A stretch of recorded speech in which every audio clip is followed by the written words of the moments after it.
이번 한 주 동안 이 자리에서 저희들이 열심히 성경 통독을 함께 하고 있습니다. 월요일부터 이제 금요일까지 또 계속 하고 있고요. 하나님이 주시는 이 말씀, 감동적인 말씀 들으면서 하나님이 주시는 감동과 은혜가 있는 계속해서 성경 통독 시간과 또 이 저녁에도 하나님이 주시는 또 새로운 은혜가 있는 귀하고 복된 저녁 시간이 될 수 있기를 축복드립니다. 여러분, 전 세계 최고의 베스트셀러가 무슨 책인지 아십니까? 네, 너무 쉬운 질문이죠. 오늘 설교의 제목이요. 뭔지 아십니까? 성경에 대하여입니다. 네, 앞에 다 나오죠. 세계 최고의 베스트셀러가 성경입니다. 인류 역사상 가장 많이 팔린 책으로 잘 알려져 있죠. 그동안 성경책이 몇 부나 팔린지 그럼 혹시 아십니까? 잠깐 생각해 보실래요? 약 50억 부에서 한 70억 부 정도가 그동안 이제 성경이 인류 역사 가운데 팔렸다고 합니다. 현재 전 세계 인구가 얼마나 되는지 아십니까?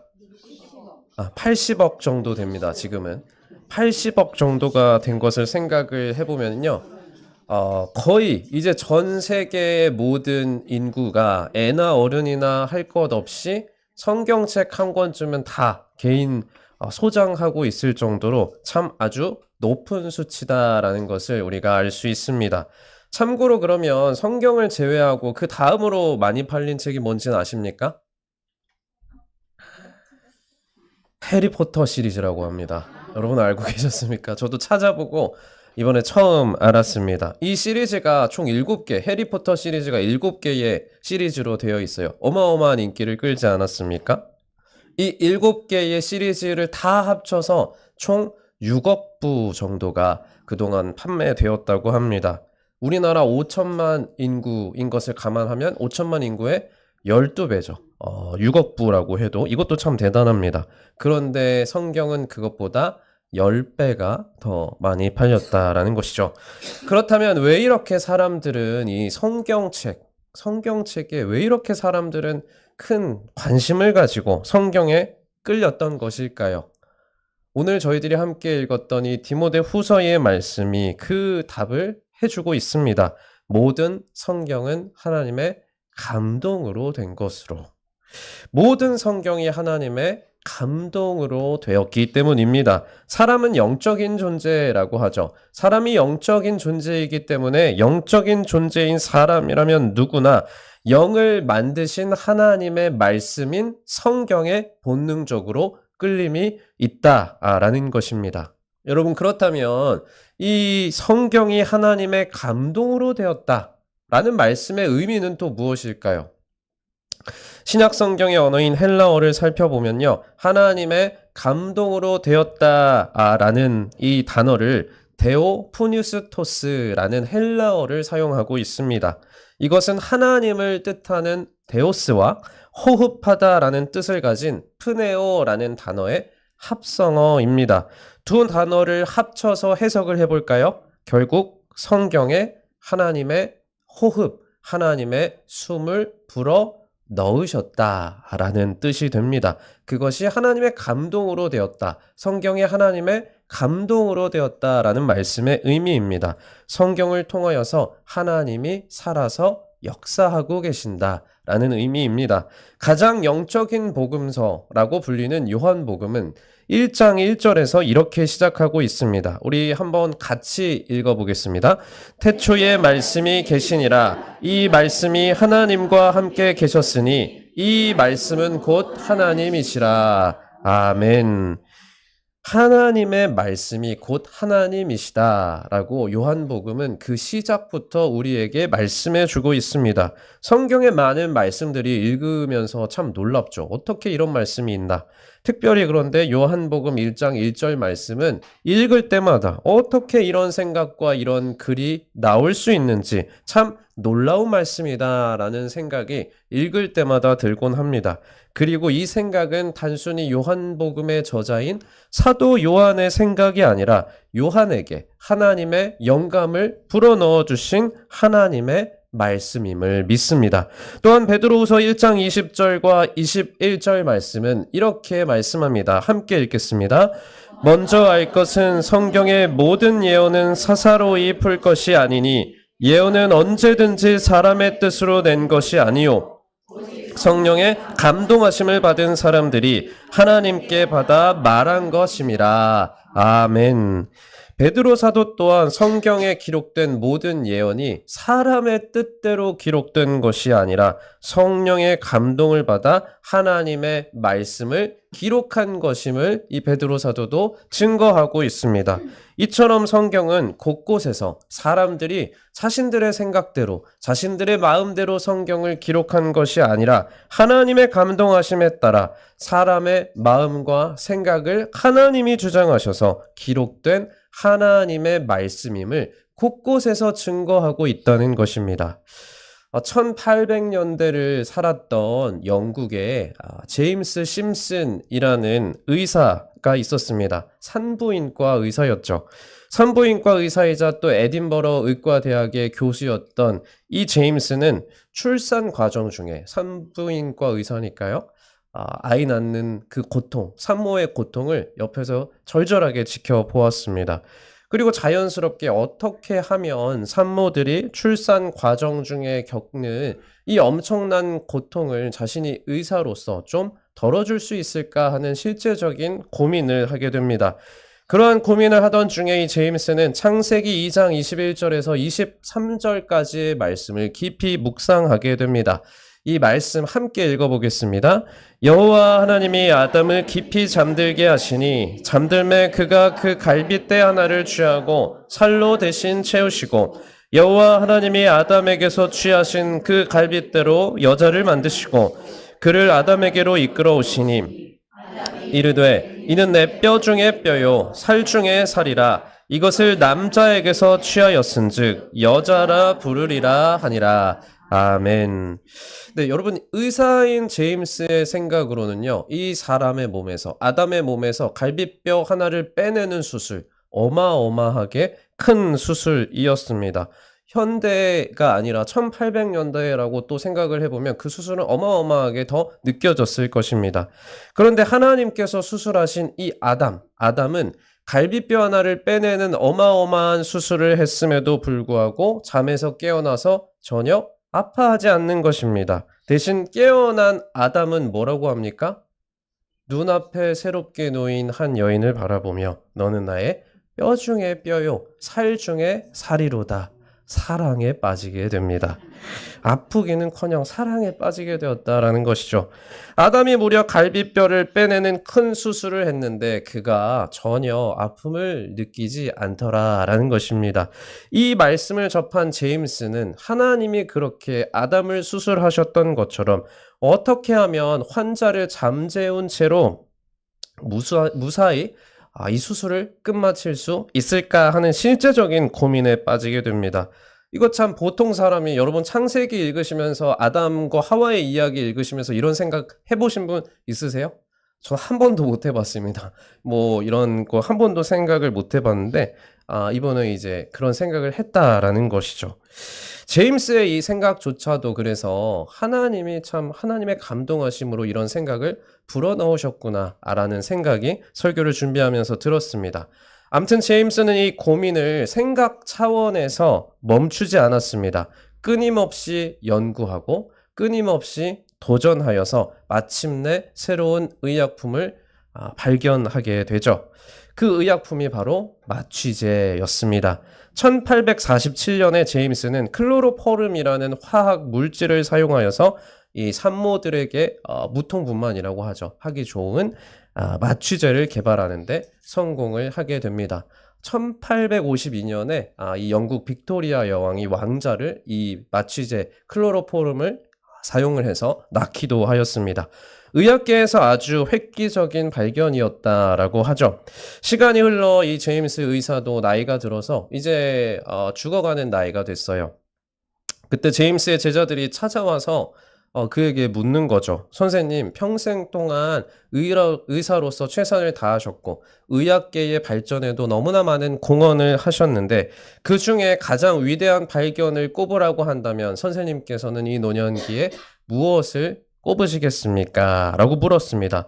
이 질문에 제임스는 아주 뜻밖의 대답을 했다고 합니다. 내 생애 최고의 발견은 성경을 통하여서 나를 구원하신 예수 그리스도를 발견한 것입니다. 이렇게 고백을 했다라고 합니다. 제임스 교수에게 최고의 발견은요, 많은 산모들의 목숨을 구했던 마취제의 발견이 아니었습니다. 대신 성경을 통하여서 예수 그리스도를 발견한 것이 그의 일생일대의 최고의 발견이었다라는 것입니다. 여러분, 제임스 교수의 고백처럼 성경은 마취제로도 살리지 못하는 영혼을 구하는 책임을 우리가 믿습니다. 성경은 살아계신 하나님의 말씀이고 하나님의 감동으로 기록되어서 하나님의 숨결이 담겨 있는 책임을 믿으실 수 있기를 바랍니다. 여러분, 이처럼 성경은 단순한 어떤 정보 전달을 하기 위한 책이 아닙니다. 또한 저기 먼 나라, 우리와도 상관이 없는 이스라엘, 먼 나라 이스라엘의 역사책도 아니죠. 성경은 하나님의 말씀이고 인류 가운데에 여러 가지 사건들을 통하여 보여주신 하나님의 일하심에 대한 하나님의 숨결이 담겨 있는 기록들입니다. 그렇다면 성경의 역할은 무엇입니까? 모든 성경은 하나님의 감동으로 되어 있는데 교훈과 책망과 바르게함과 의로 교육하기에 유익하다라고 말씀합니다. 여기서 성경의 역할을 사도 바울은 방금 읽었듯이 4가지로 제시하고 있습니다. 첫 번째, 교훈. 두 번째, 책망. 세 번째, 바르게함. 네 번째, 의로 교육함입니다. 이 내용을 간단히 살펴보면 성경은 먼저 사람을 교훈합니다. 사람을 가르친다라는 것이죠. 성경은 진리, 즉 하나님의 창조 질서, 영적인 원리를 가르치고 올바른 믿음과 삶의 방향을 우리에게 제시해 줍니다. 그래서 시편 119편의 저자는 뭐라고 고백하였습니까? 주의 말씀은 내 발의 등이요 내 길의 빛이니이다 라고 고백도 하기도 하였습니다. 하나님의 말씀이 단순한 정보가 아니라 삶을 정말로 바르게 인도하는 진리의 가르침이더라. 그래서 참으로 내 발의 등이요 내 길이 어두웠을지라도 그 길을 비추시는 빛이더라 라고 감탄 가운데 시편의 저자는 고백할 수 있었던 것입니다. 두 번째 성경의 역할은 책망입니다.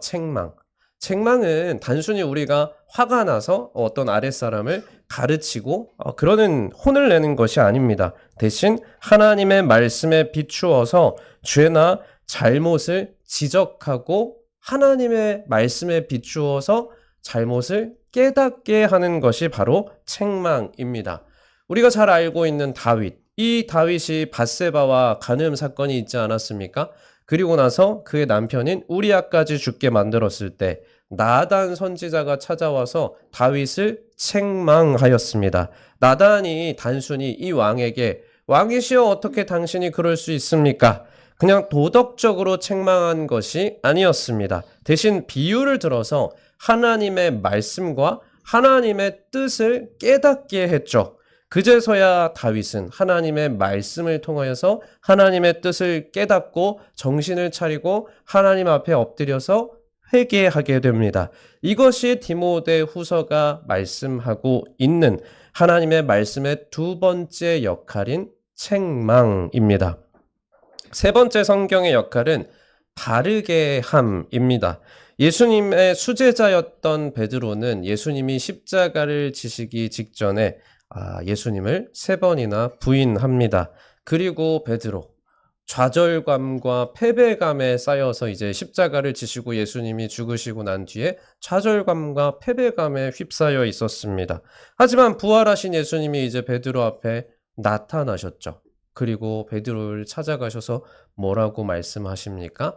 베드로야, 네가 나를 사랑하느냐? 네가 나를 사랑하느냐?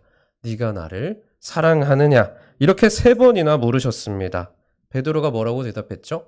제가 주님을 사랑하는 줄을 주께서 아시나이다.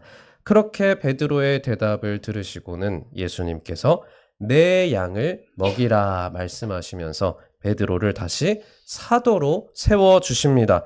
베드로는 예수님의 미리 경고해 주셨음에도 불구하고 3번이나 예수님을 배신하였습니다. 그래서 사도로서 이미 실패했고 크나큰 좌절과 패배감의 절망 가운데 있었지만 예수님은 말씀을 통하여서 베드로를 다시 바른 길로, 사도라는 사명자의 길로 돌아오게 하십니다. 이처럼 하나님의 말씀은 사람을 바른 길로 돌아오게 하는 역할을 한다라는 것이죠. 4번째 성경의 역할은 의로 교육입니다. 의로 교육을 한다라는 것은 성경을 통하여서 하나님 보시기에 올바른 삶을 살도록 훈련시키고 양육하신다라는 의미입니다. 출애굽한 이스라엘 백성들에게 하나님은 광야에서 하나님의 말씀을 가르치셨습니다. 백성들은 하나님의 말씀을 배웠죠. 모세는 백성들에게 율법을 가르쳤고 하나님의 뜻대로 훈련시키기 위해서 참으로 애썼습니다. 그 중에 대표적인 말씀으로 우리가 잘 아는 신명기 6장 쉐마 이스라엘의 말씀이 있죠. 이스라엘아 들으라. 너는 마음을 다하고 뜻을 다하고 힘을 다하여 내 하나님 여호와를 사랑하라. 이 말씀을 마음에 새기고 너희들의 자녀들에게까지 부지런히 가르치라. 그렇게 명령하였습니다. 이처럼 성경은 택하여 부르신 하나님의 백성들이 올바른 삶을 살아갈 수 있도록 훈련시키고 양육시키는 역할을 합니다. 그래서 의로 교육한다라고 표현하는 것입니다. 초대교회 교부이자 고백록의 저자로 잘 알려져 있는 인물이죠. 설교 시간에 많이 들어보셨을 텐데요. 성 어거스틴은 성경을 통하여서 이러한 극적인 변화를 경험했던 아주 대표적인 인물로 우리들에게 잘 알려져 있습니다. 어머니가 아주 독실한 기독교인이었음에도 불구하고 어거스틴은 젊은 시절에 아주 방탕한 삶을 살았던 것으로 참 유명합니다. 육체의 정욕과 세상의 지식을 탐구하는 데 참으로 열심을 냈지만 어거스틴의 내면 세계는 그럼에도 불구하고 늘 공허했다라고 고백합니다. 그러던 어느 날 어거스틴 귓가에 들려오는 그 아이들의 노랫소리, 너무나 유명한 말이죠. 톨레 레게, 집어들고 읽어라 라는 이 음성을 아이들의 노랫소리를 통하여서 듣게 됩니다. 어거스틴은 옆에 있던 성경을, 마침 옆에 있던 그 성경을 펴서 펴진 그곳을 읽게 되죠. 그 말씀이 잘 알려진 로마서 13장 13절에서 14절까지의 말씀입니다. 우리 함께 읽어보겠습니다. 낮에와 같이 단정히 행하고 방탕하거나 술 취하지 말며 음란하거나 호색하지 말며 다투거나 시기하지 말고 오직 주 예수 그리스도로 옷 입고 정욕을 위하여 육신의 일을 도모하지 말라. 아멘. 이 말씀 누구에게 하시는 말씀입니까? 누가 봐도, 우리가 봐도 방탕한 삶을 살고 있는 그 어거스틴에게 말씀하시는 살아계신 하나님의 말씀이었습니다. 하나님의 음성이었던 것이죠. 어거스틴은 결코 이것이 하나님의 음성, 나를 향한 하나님의 뜻임을 결코 부인할 수가 없었습니다. 이 말씀을 읽고 완전히 하나님께 붙들려 버린 어거스틴은 눈물을 흘리며 회개하죠. 그리고 이후에 수도사로 살면서 여러 신학 저서들을 집필하고 종교 개혁에까지 아주 막대한 영향력을 끼치게 됩니다. 또한 영국의 정치인이었던 윌리엄 윌버포스라는 사람에 대해서 한 번쯤 들어보셨을 것입니다. 이분은 기독교 신앙을 가진 정치인이었습니다. 특별히 노예제 폐지를 위하여서 평생 동안 애썼던 분이었습니다. 윌버포스에게 가장 큰 영향을 끼친 말씀으로 미가서 6장 8절의 말씀이 있습니다. 우리 미가서 6장 8절 말씀 함께 읽어보겠습니다. 사람아 주께서 선한 것이 무엇임을 내게 보이셨나니 여호와께서 내게 구하시는 것은 오직 정의를 행하며 인자를 사랑하며 겸손하게 내 하나님과 함께 행하는 것이 아니냐. 아멘. 윌버포스는 신앙을 받아들이고 이 하나님의 말씀, 미가서의 말씀을 읽고 자신에게 주시는 말씀으로 받고 동력을 얻어서 이후의 모든 삶을 말씀이 증거하듯이 사회 정의를 위하여서 그것을 실현하는 거에 있어서 특별히 노예제 폐지를 위하여서 힘쓰게 됩니다. 윌버포스는 1791년에 영국 하원에서 노예제 폐지안을 처음으로 제출합니다. 그러나 이 안이 계속해서 부결돼요. 이 폐지안이 계속해서 거절당합니다. 포기하지 않고 매년 노예제 폐지 법안을 이 윌버포스는 계속해서 제안을 하면서 제출하며 끊임없이 싸웁니다. 이후로 무려 42년이 지나서 1833년에 영국 노예제 폐지법이 영국 의회를 드디어 통과하게 됩니다. 그리고 윌버포스는 이 법안이 드디어 통과되었다라는 이 소식을 듣고 그 후로 3일 만에 편안히 눈을 감고 하나님 곁으로 돌아가게 됩니다. 성경 말씀을 통하여서 이 땅에 자신을 보내신 하나님의 뜻을 먼저 발견하고 눈을 감는 그날까지 하나님이 나에게 주신 말씀을 통하여서 그 뜻을 이루기 위하여서 애쓰다가 다시 그 뜻을 이루고 나서 하나님 곁으로 돌아갔던 것입니다. 여러분, 이처럼 모든 성경은 하나님의 감동으로 된 것으로 교훈과 책망과 바르게 함과 의로 교훈하기에 유익합니다. 하나님이 성경을 주신 이 이유는 여러 인물들을 통하여서 우리들이 함께 살펴보셨듯이 하나님의 사람으로 온전하게 하여 모든 선한 일을 행할 만한 능력을 갖추게 하기 위함입니다. 우리 디모데후서 3장 16절과 17절까지의 말씀을 이어서 함께 읽어보겠습니다. 모든 성경은 하나님의 감동으로 된 것으로 교훈과 책망과 바르게 함과 의로 교육하기에 유익하니 이는 하나님의 사람으로 온전하게 하며 모든 선한 일을 행할 능력을 갖추게 하려 함이라. 아멘.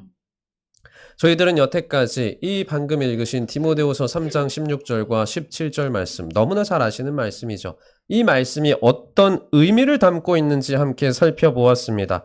또한 제가 여러 인물들의 예시를 들었는데요. 성경 안에 기록된 인물을 통하여서도 그리고 성경 밖에 있는 인물들 중에서도 하나님의 말씀을 통하여 분명한 감동을 받아 실제로 선한 일을 이 땅 가운데서 감당했던 사람들의 이야기까지 저희들이 함께 살펴보았습니다. 이제 하나님은 이 하나님의 말씀을 통하여서 오늘날 지금의 시대를 살아가며 이 말씀을 듣고 있는 우리 모두에게도 이 시간 도전하고 계십니다. 하나님의 말씀을 읽고 하나님의 말씀을 묵상하고 하나님의 사람으로 온전하게 되어 언제든지 선한 일을 행할 만한 능력을 갖추라. 그렇게 우리에게 하나님이 지금 이 시간 도전하고 계십니다. 저희 보강중앙교회는 하나님의 말씀을 올바르게 전달하는 이 사명을 잘 감당하기 위해서 하나님의 말씀을 읽고 묵상할 수 있는 여러 자리들, 여러 형태의 자리들을 마련하여서 진행하고 있습니다. 주일 예배 기본적으로 있죠. 오후 찬양 예배와 온가족 예배, 또 새벽 예배와 수요 예배와 금요 기도회, 그리고 학기별 성경 공부가 진행되고 상하반기로 지금도 성경 통독이 진행되고 있습니다. 그리고 순모임과 소그룹 모임을 통하여서도 하나님의 말씀을 묵상할 수 있는 자리가 마련되어 있죠. 이 중에서 여러분 가능한 한 가지만 참여하지 마시고요. 가능한 몇 가지를 한번 함께 참여해 보시길 바랍니다. 꾸준히 좀 참여해 보시길 바랍니다. 모든 성경은 하나님의 감동으로 분명히 이루어져 있기 때문에 설령 전달하는 저희 교역자들의 능력이 부족해서 아니면 준비가 조금 부족했을지라도 하나님이 은혜 가운데 부족한 부분들을 분명히 메꾸셔서 교훈하시고 책망하시고 바르게 하시고 의로 교육하셔서 우리 모두를 선한 일을 행할 만한 능력을 갖춘 사람들로 분명히 만들어 가실 것입니다. 그러한 믿음을 가지고 하나님의 말씀인 성경과 기대함으로 더욱더 가까워지는 우리 모두의 복된 한 해가 될 수 있기를 간절히 축복드립니다. 우리